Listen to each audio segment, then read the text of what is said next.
Hello, and welcome to Knights of the Night Actual Play Podcast. This D&D adventure, The Heretic, was written and run by your DM, Scott.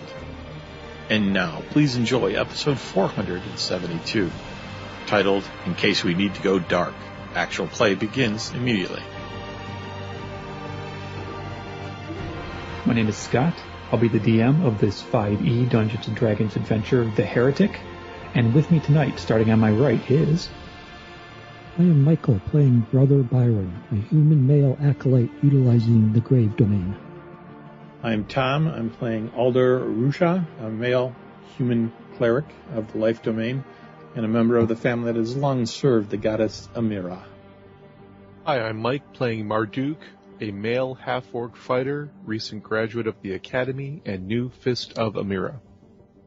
I am John, playing Melody, the third of the Harmony family, who are the exemplars of harmony in this region, watching over relations between the orcs and the humans.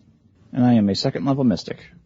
I'm Thomas. I'll be playing Gabrielle d'Angelis. She's a female human paladin and a holy maiden on a mission from Amira.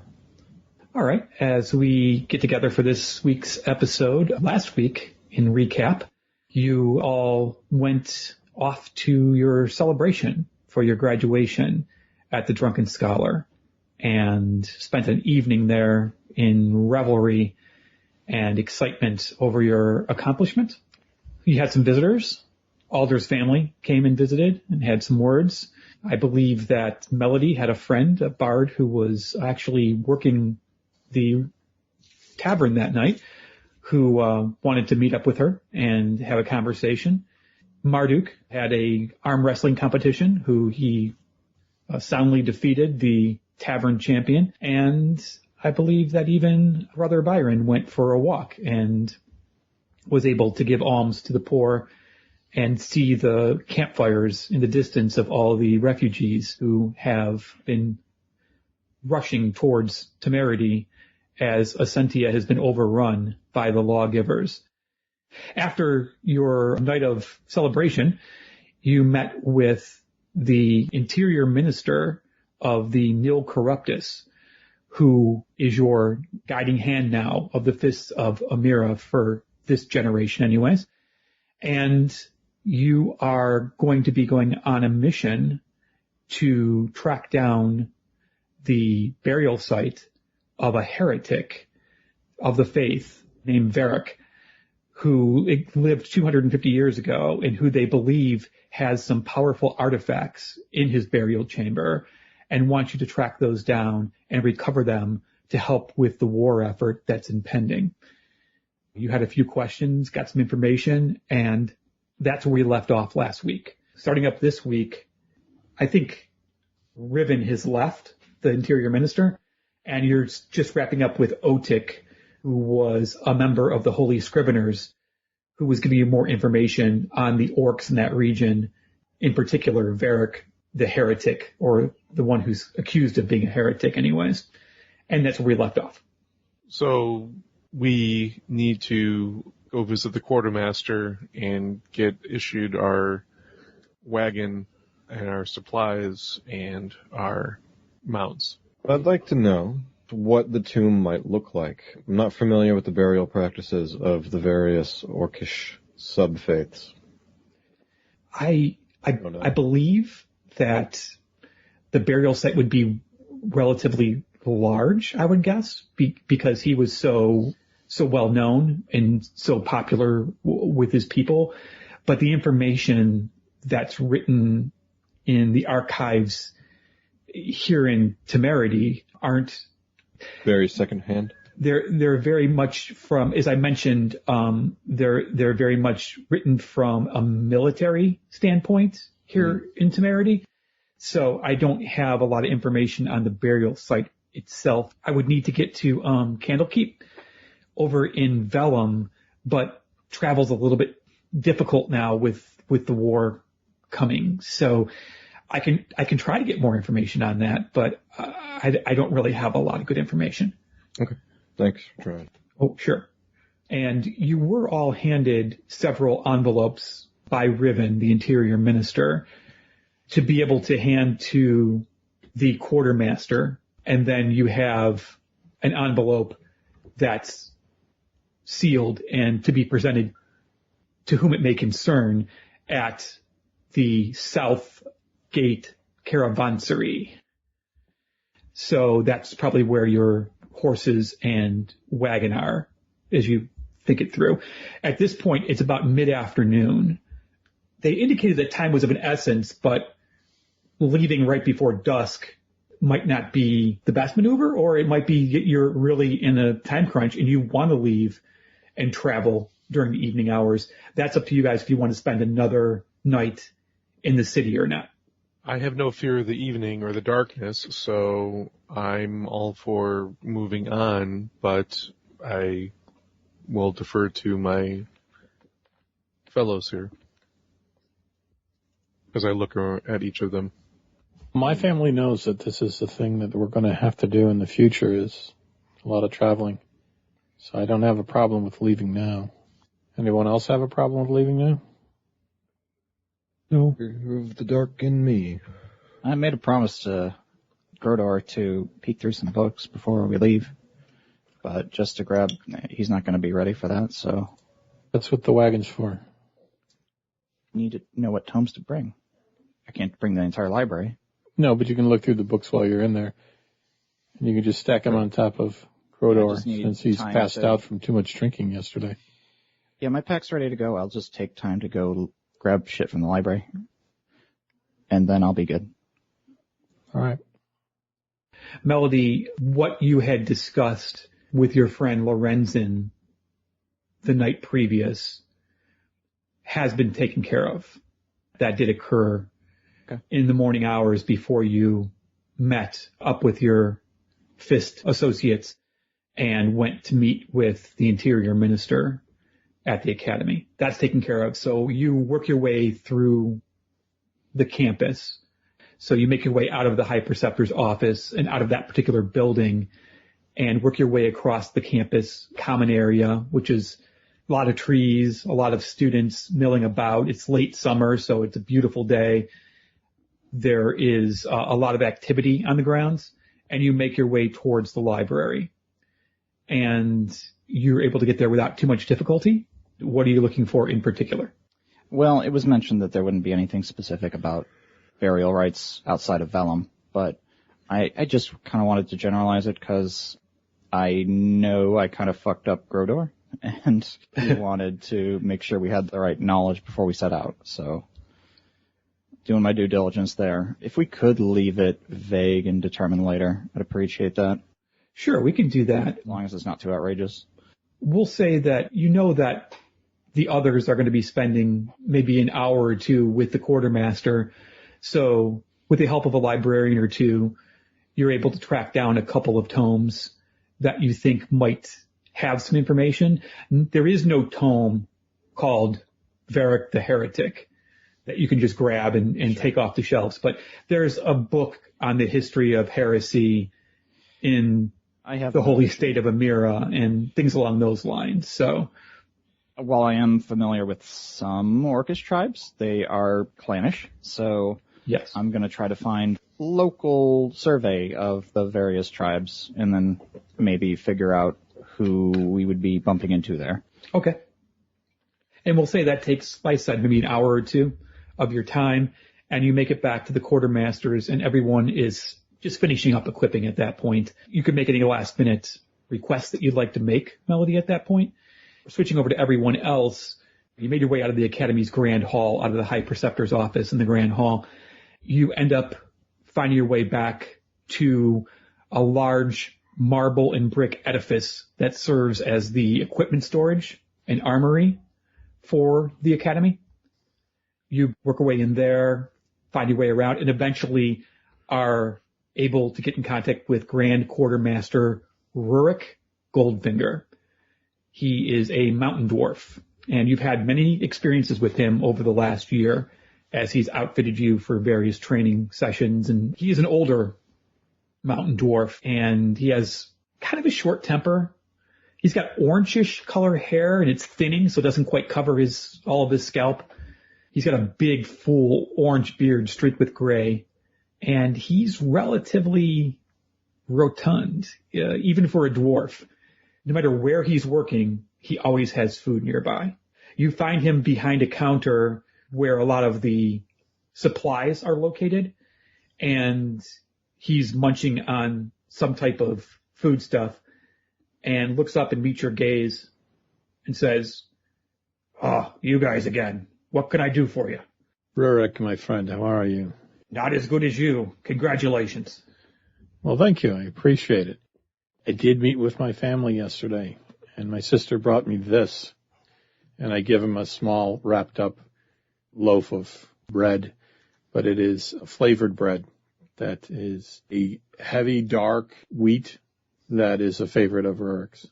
Oh, he gets a big smile on his face before he even opens it up. He knows what's coming because you've delivered this to him before in the past. He opens it straight up, and he has a knife there, and he slices off a piece, and he cram it into his mouth, basically as he's still talking to you. And, "Yeah, so what, you guys are probably heading out. What can I get for you?" Well, we do need some supplies as far as food and water goes. We're going to have to load that up on the wagon. We do have a trip. Do we know how long that's going to take? How many days? Marduk, do you have a suggestion? I can make a survival check to give an estimate based on what I know of the area and the maps. Would Sure. that be fair? Okay. Yeah. And I rolled a 14, 12 plus 2, and then survival check. Your best guess, Marduk, is at a standard pace, so not rushing it, not going at a slow pace either, but going at a standard pace with a horse and cart, probably 10 to 12 days down to Torask. That's your jumping off point for the Hollow Lands then. I share that with everyone that I think it's going to be at least a fortnight to get out there, and that's with a wagon and 2 horses. And we're going to have to come back. There'll be food there to supply us back, don't you think? Which then I assume, Rurik, that we also get a Stipend. small amount of, yes, exactly. We're going to have some expense along the way. He's sorting through papers, and he's like, you want to take this piece of paper over to the bursar's office around the corner, and they will give you your stipend for this trip. All right. I'll take care of that. You guys Thank finish you. the rest of this. And Gabrielle grabs it and disappears around the corner.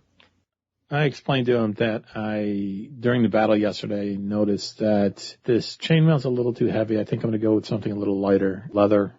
Is that something that you can provide? Oh, absolutely. Not a problem at all. I don't think you're wearing the chainmail right now, right? You probably just handed it No. over to him I handed it to him. I have it. Yeah, you're probably carrying it in some kind of large backpack. And I have some padding underneath it, but it's not leather armor, and I'd rather get Right. some So- regular. He outfits you with leather armor. He looks at your travel papers and outfits each of you with 14 days of trail rations. He lets you know that the food for the horses will probably be in the cart that you're taking. There'll probably be some food for the horses, perhaps even some water as well, to make sure they're outfitted correctly for the trip as well. And I then do explain to him that Grodor is going with us, except he's, apparently can't drink as well as you and I. You can't? He's a skinny one, that Grodor. Well, we'll set him up as well. I'll make sure he gets his ration. So he hands out another 14 days of rations to whoever takes it for Grodor, who we're going to assume at this point is back at his dorm room still sleeping off the effects. Hey, But you whatever. snooze, you lose. Shouldn't have been drinking last night. Well, maybe he should have been drinking, but not that much. Okay. It's a once-in-a-lifetime celebration. Forgive him his trespasses, I say as I return to the room. With? The promissory note in hand? Or Yes. is it just a sack of gold? It is gold. How many prayers do we have? I'll say 50 prayers apiece. You get paid 2 gold piece per day stipend when you're on missions, which I believe is enough to live a comfortable lifestyle. So is there anything in particular that Rurik can set you up with besides leather armor? I need a replacement for this beautiful shield. I offer it back to him. One end crushed under the weight of the ogre's, I think it was great club or perhaps maul. during Yes, our it was first attempt? it was the spiked maul. She served me well, but I'm going to need something a bit stronger if I'm to protect the people of this nation. He whistles as he takes a look at the shield and laughs. He's like, that's quite a pounding. Oh yeah, I'll get another one for you. And turns around and calls out to one of the workers behind him, who goes ahead and sets that up and gets you a new shield. All right, cool. And not particularly pertinent, but I do also ask him for some kind of oil or whatever you would use on a rapier to keep it clean and healthy, to prevent it from rusting. Some upkeep for the weapon in particular. Yeah, he gives you... This is an important weapon to me, I tell him. Kind of showing it off to him while I do it. Right. He gives it an appraising eye and smiles when he looks at it as he holds it up with both his hands. And he said, just some good old-fashioned oil will do well with that. He gives you 2 flasks of oil. I thank him. Mm-hmm. Is that 2 flasks of oil each or just for Alder? That was just for Alder because he requested it. Each of you needs to request what you're looking for from Rurik if you want something. There's going to be an option that we're going to have to do some digging. I don't know. Nobody has mold earth here? I'm sorry. Well, I'm just saying we might need some shovels and some picks because we each should have been issued our standard Academy Explorers packs or Dungeoneers packs based on what your individual selections were. Right. So some of you have some of that stuff. Right. Yeah, Explorer's pack. I'm suited. But if you want extras, he certainly can hook you up. Of course. Oh, you know what?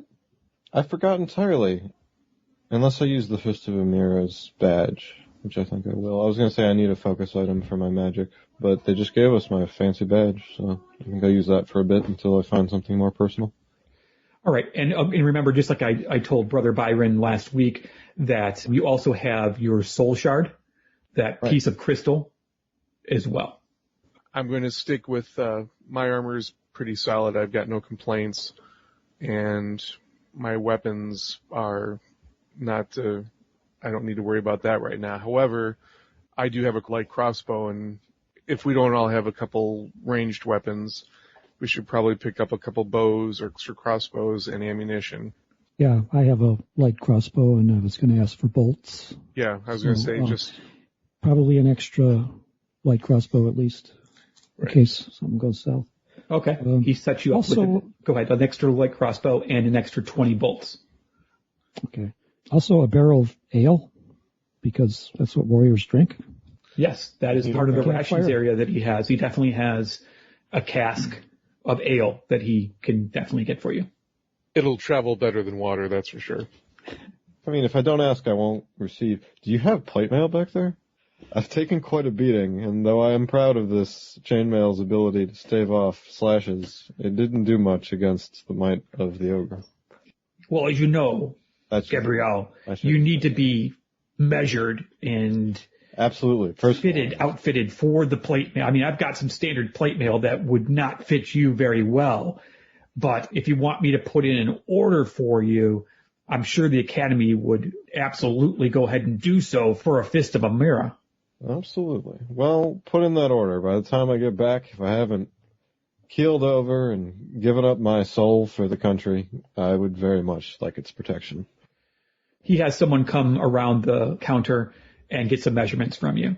All right, cool. If you wanted to have an extra light crossbow, then I guess get me another one, because the sling didn't do much of anything. Okay. Rurik outfits you with a crossbow. Okay. He'll give you 20 bolts, unless you want an extra set of 20 bolts, which will give you 40 bolts. No, 20 should be enough. It's not going to be my everyday. Just need something when I'm up on the wagon. Sure. Of course, the regular for when I go out, I need some parchment and ink and a weatherproof case for my books, if you could. Let's see what we got. It's not many this time, so just like a small crate or something will do. He can find a small crate that contains something. I'm thinking like what is it called? A steamer trunk? No, a big one.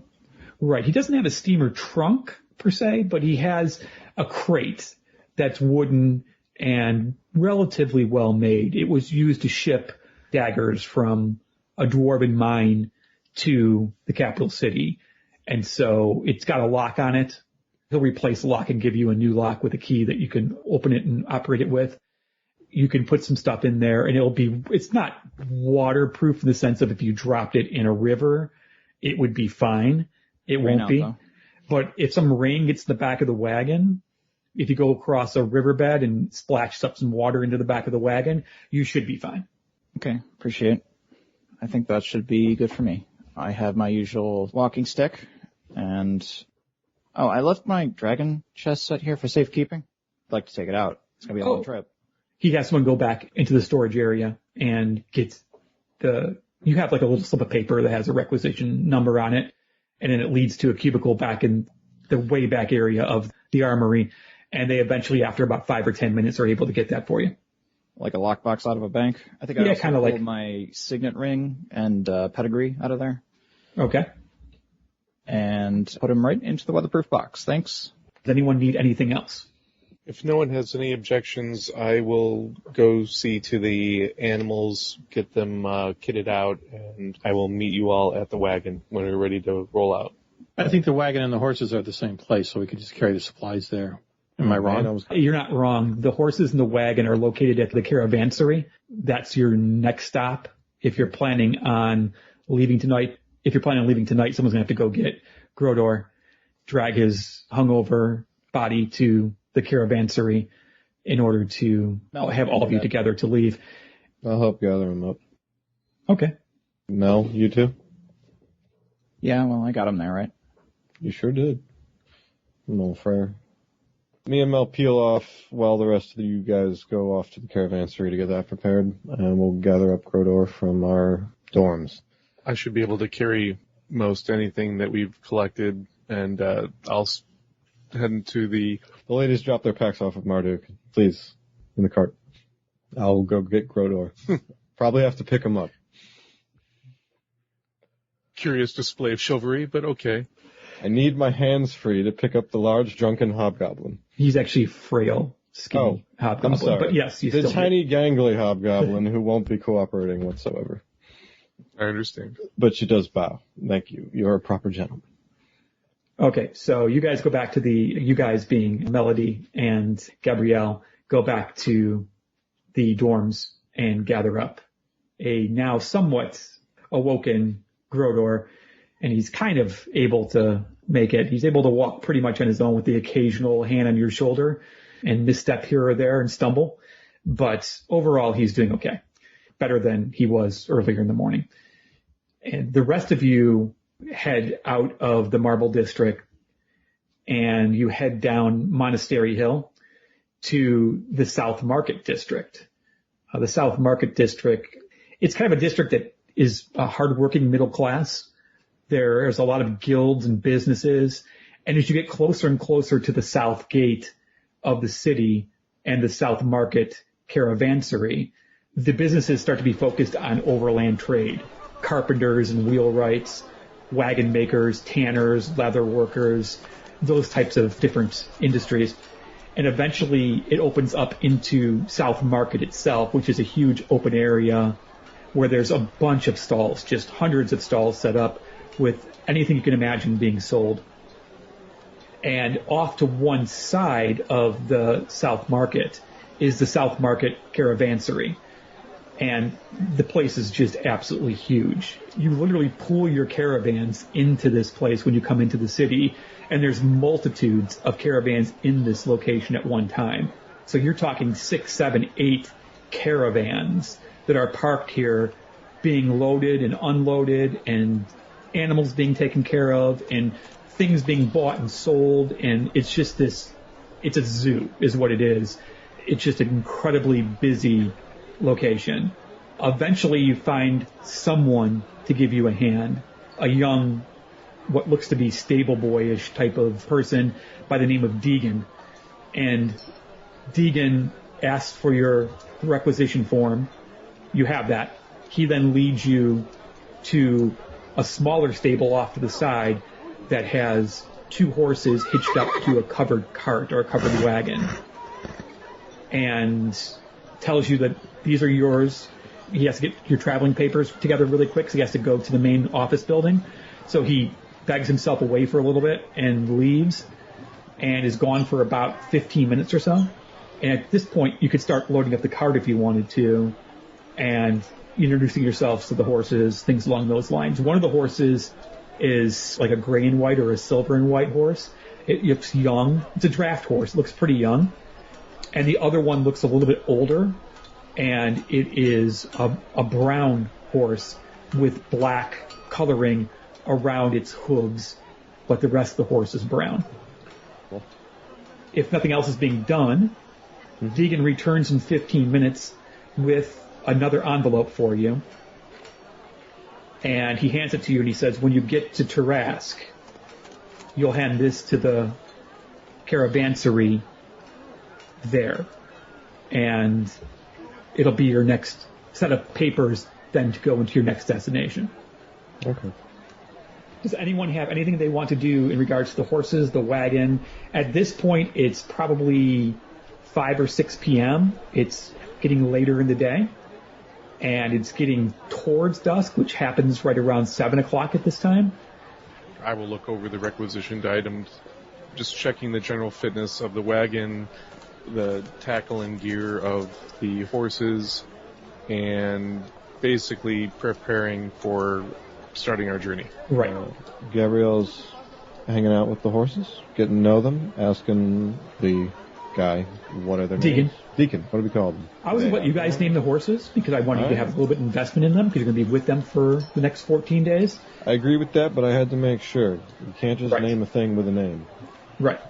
In the meantime, I would like Marduk to make a investigation check, please. And I would like Gabrielle to make an animal handling check.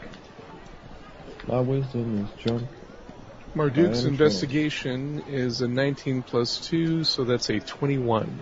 Okay. Everything looks up to snuff. You've got some good material. Like, it's not even old and well worn and used.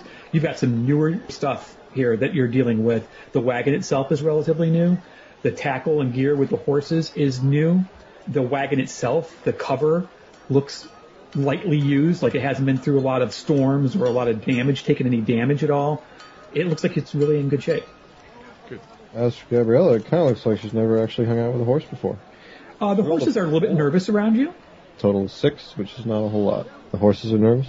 Just a little bit nervous, that's all. You know your way around horses because you're proficient with animal handling, correct? Indeed. So it's just a case where they might just be a little bit edgy because they know they're getting ready to go for... Well, they are already strapped to a wagon, which means they can't really escape a new person coming up to their face. Right. So they're just a little bit nervous, that's all. You guys get some dinner before you hit the road, or do you eat road rations tonight? I thought of some more equipment, actually. I think we should bring saddles if we tie up for the night or whatever, and then we need to do reconnaissance or maybe hunt some food or who knows. That's not a bad idea. The saddles would definitely be something that you would requisition from Deegan. Why not? You're in I luck. also have some other things. Block and tackle, grappling hook, healer's kit, and priest pack. If those are available. All of those are available from Rurik at the Academy. Like a man who's prepared. Yes, it's a really large place. I probably didn't do enough justice in the description, but it's a very large building with a multitude of items in it that you could need for any occasion usually. And as far as Deegan says, it looks like this is a government order for this horse and wagon.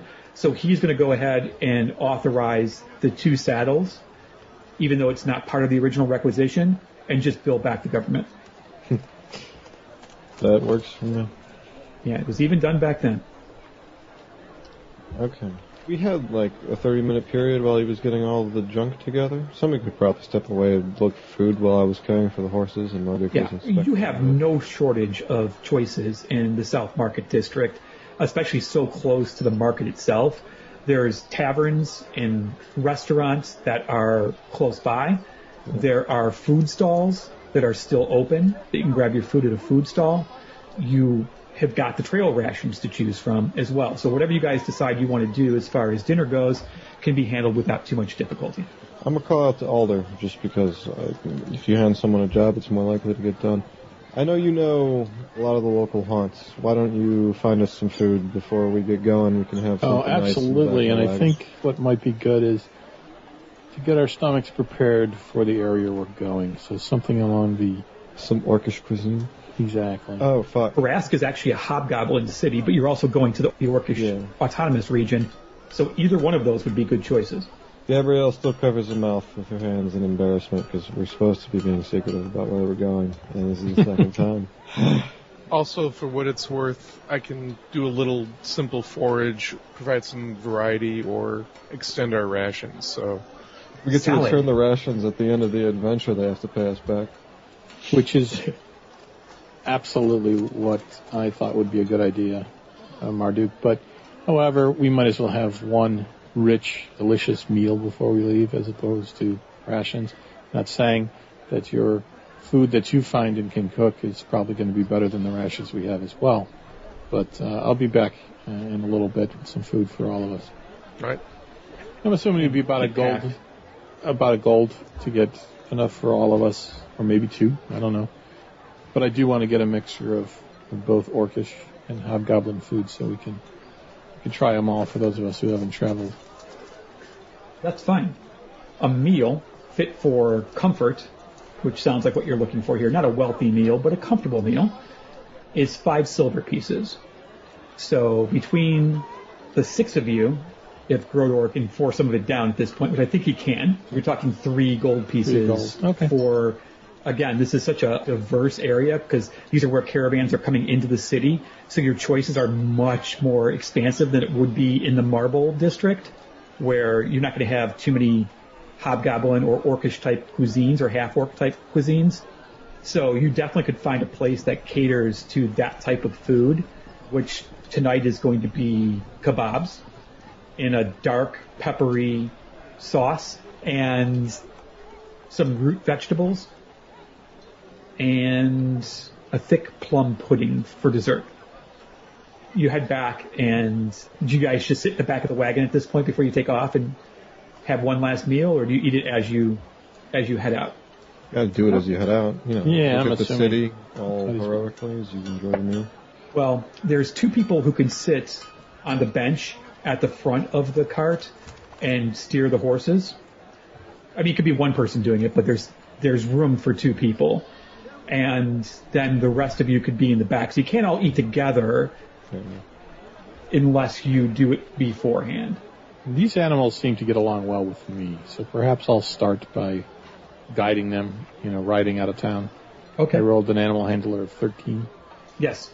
More than enough to get them through the kind of chaotic scene in the courtyard of the South Market Caravansary. And you work your way out to the main market area, which is, again, very crowded. I mean, there's some main avenues, but it's crowded. Although it's starting to wind down a bit because we're at the end of the day here. You're probably now at this point looking at dusk, probably 7 p.m. or so. And you head out of the actual South Gate itself. The sole watch, so the watchmen of the city, stop your cart before you head out. And with a few words and a flash of your amulet that you guys are Fists of Amira, you are basically just whisked right through the gate and on your way down the South Way, which is the name of the road that leads south out of Temerity. Now, Gabrielle, it was my thought that the older horse would be the one in charge here, but if you're looking, you can clearly see this younger one is kind of the way more leader type, as he's aggressive and he's pushing the elder horse to move at a little faster pace here. Just to let you know what I picked up by these 2. I know that you're much better at this than I am. Well, I appreciate the compliment. But to be honest, I haven't dealt with much more than one horse, and it kind of feels to me you may have been more agreeable than most. Already been well trained by Uncle Renaud. Did you try the pudding? It's actually quite good. I would not have thought that hobgoblin... It's very rich. I don't know if it's equivalent of blood pudding, but it is very tasty.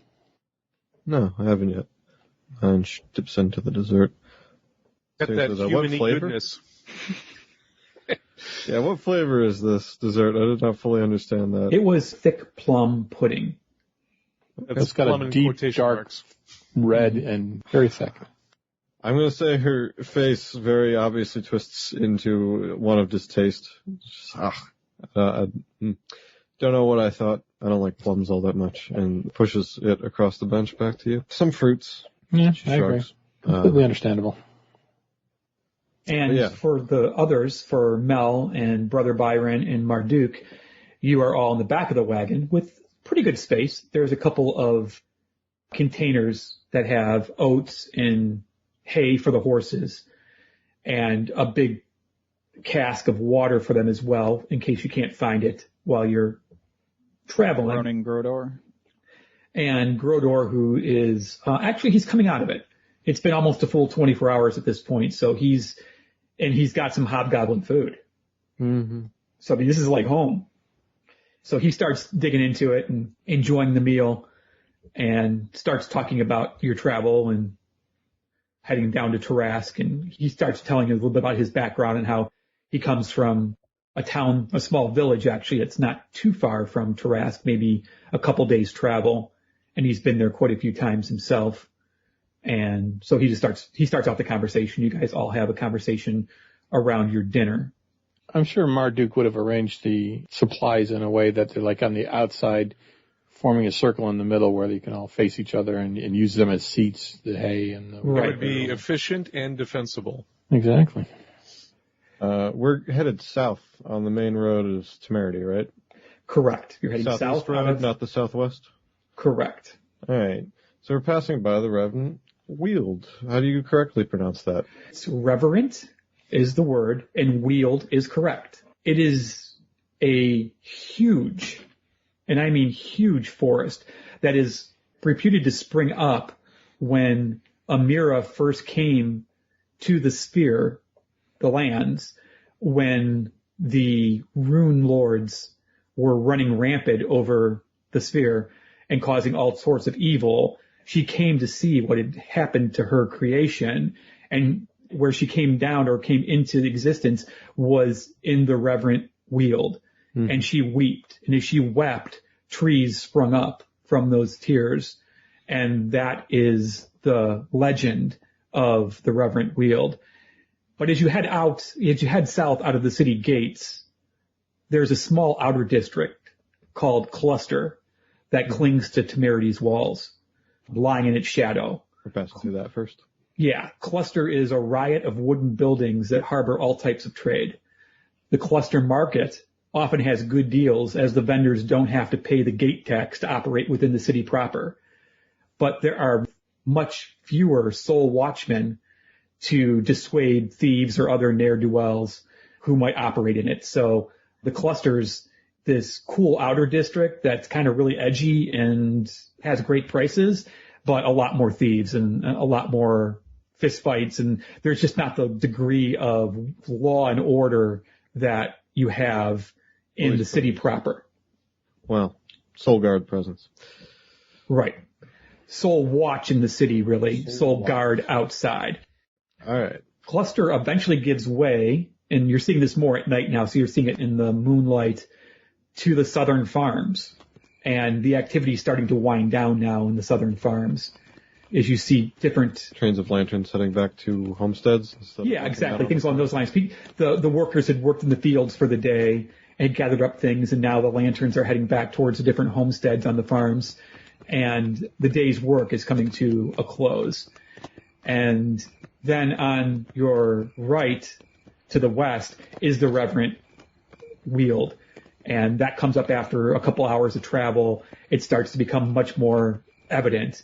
And it is tall, tightly knit oaks and maple trees that don't allow a lot of moonlight or even sunlight into them. It's a very, I almost want to say like an intimidating forest. It is just an absolute icon of the landscape. It's hard not to be amazed by how tall the trees are, how wide the trees are, and how close together they are.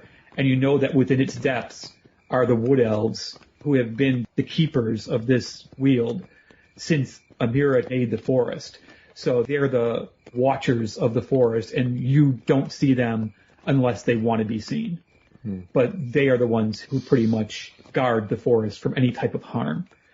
As it starts to get dark out, Right. I do cast a cantrip, well, actually two, both of them being light, which lasts about an hour. And I cast one on the outside and one on the inside of the wagon. And if there's nothing, I don't know, you guys have a suggestion for the inside, I might just cast it on a dagger and smack it into a piece of wood so that it can glow and keep the inside of the wagon lit. And it also can be hidden or sheathed quickly to hide the light in case we need to.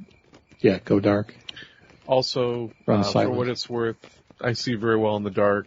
Now that it is dark, would you like to take over as the driver? Well, I should probably be the shotgun, or whatever the appropriate term would. Take my position then. Just because if I have to fight, I don't want to jump off and let the animals go. Mel, are you any good at animal handling, or should I stay on to drive the horses?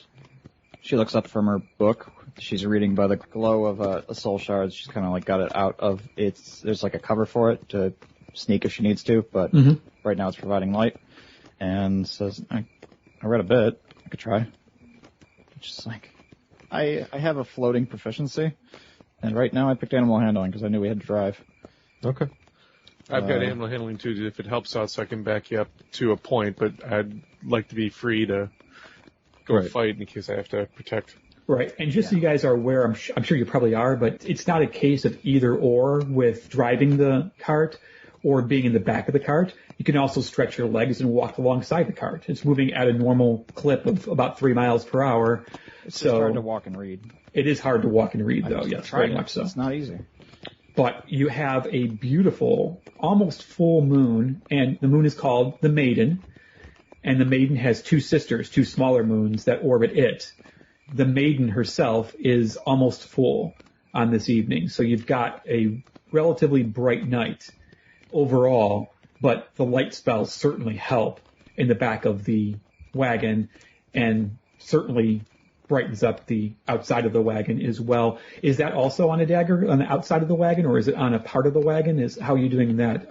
Just on a part of the wagon, which I could cancel it in, half a thought. I could just snuff it out if needed.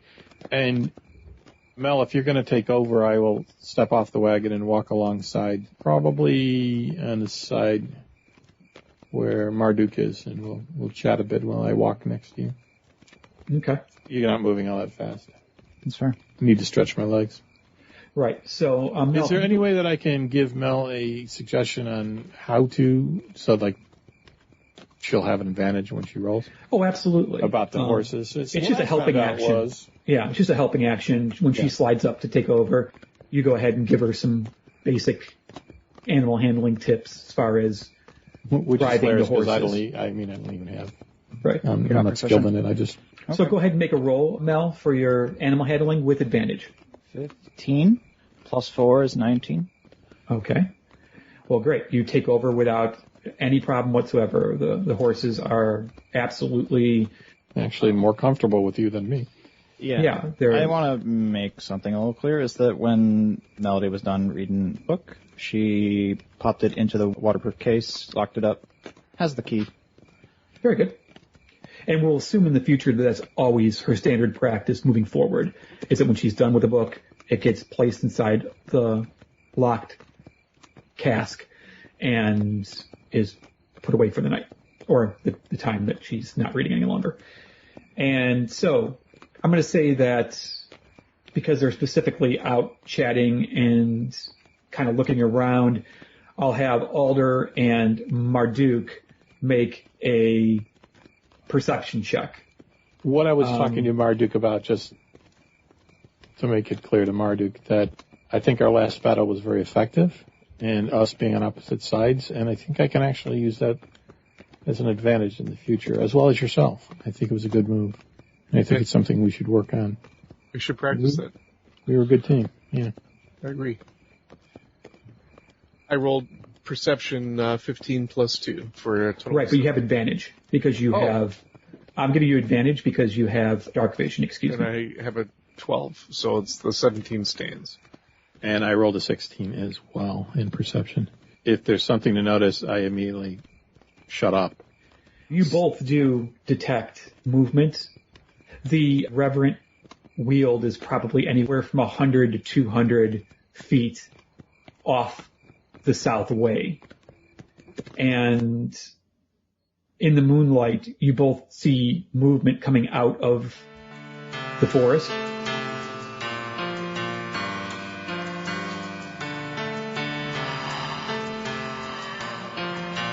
Thank you for listening to Knights of the Night Actual Play Podcast. If you'd like to send us a question, comment, or feedback, you can reach us in a number of ways, including Twitter at KOTN_podcast or by emailing us at feedback@KOTNpodcast.com. And don't forget the iTunes reviews. We also have a Facebook page which can be found at facebook.com/KOTN.podcast. While on Facebook, you can join like-minded folks at our fan page at facebook.com/groups/KOTN-fan. And lastly, there's our blog at KOTNpodcast.com, where there's an Amazon link on the right-hand side for those of you who'd like a more steady way to help us pay the bills. Or if you live outside the U.S., you can help by donating to our Patreon page at patreon.com/KOTN. And please remember to join us next week for more mystery and adventure.